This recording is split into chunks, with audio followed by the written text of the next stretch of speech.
Perkenalkan, nama saya Budiarto, dan pada kesempatan kali ini saya akan bertindak sebagai dosen pengampu mata kuliah algoritma dan struktur data. Mata kuliah ini merupakan salah satu fondasi penting dalam dunia pemrograman dan ilmu komputer, karena disinilah kita belajar bagaimana sebuah masalah dapat diselesaikan secara efisien melalui algoritma, serta bagaimana data disusun agar mudah diakses dan dikelola.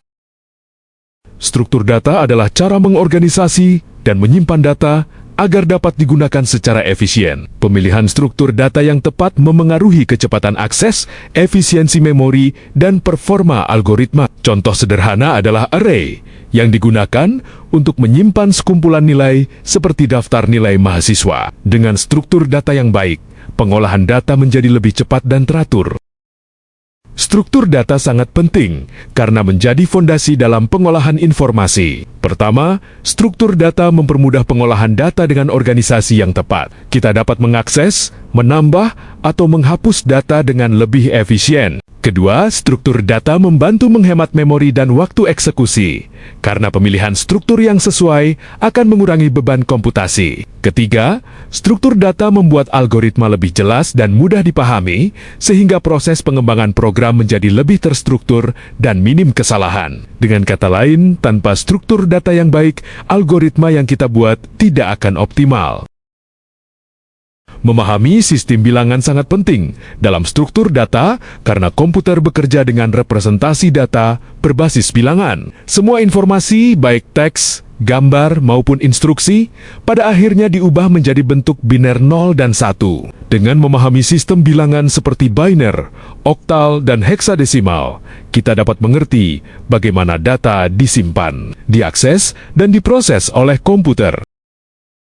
Selain itu, pemahaman ini membantu dalam pengelolaan memori, konversi data, dan optimasi algoritma. Misalnya, ketika kita bekerja dengan alamat memori atau representasi warna dalam pemrograman, sistem bilangan heksadesimal sering digunakan. Tanpa pemahaman yang baik, kita akan kesulitan membaca dan menulis data secara efisien.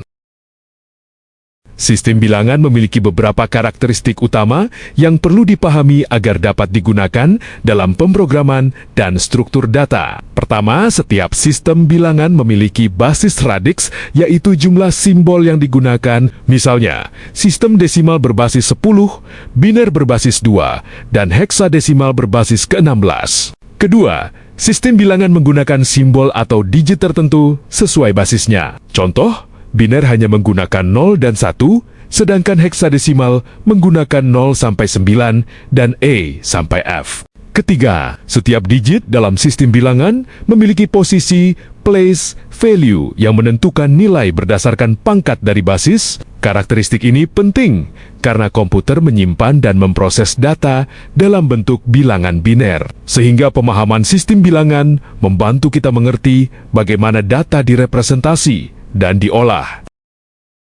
Fungsi konversi bilangan adalah proses mengubah suatu bilangan dari satu sistem ke sistem bilangan lain.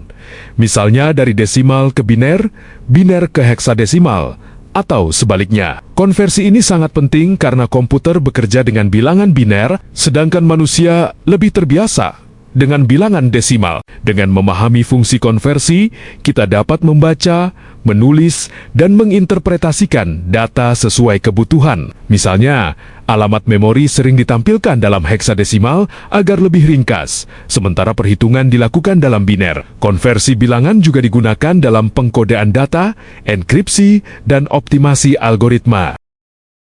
Sebagai penutup, kita telah memahami bahwa struktur data adalah fondasi utama dalam pengolahan informasi, karena menentukan bagaimana data disimpan, diakses, dan dikelola secara efisien. Pemilihan struktur data yang tepat akan mempermudah pengolahan data, menghemat memori, dan membuat algoritma lebih jelas serta mudah dipahami. Selain itu, pemahaman sistem bilangan juga sangat penting karena komputer bekerja dengan representasi biner. Dengan menguasai konversi antar sistem bilangan, kita dapat memahami bagaimana data direpresentasi dan diolah di tingkat paling dasar. Semoga pembahasan ini menjadi bekal awal untuk Anda dalam mengembangkan kemampuan pemrograman dan analisis algoritma. Terima kasih atas perhatian dan partisipasi Anda.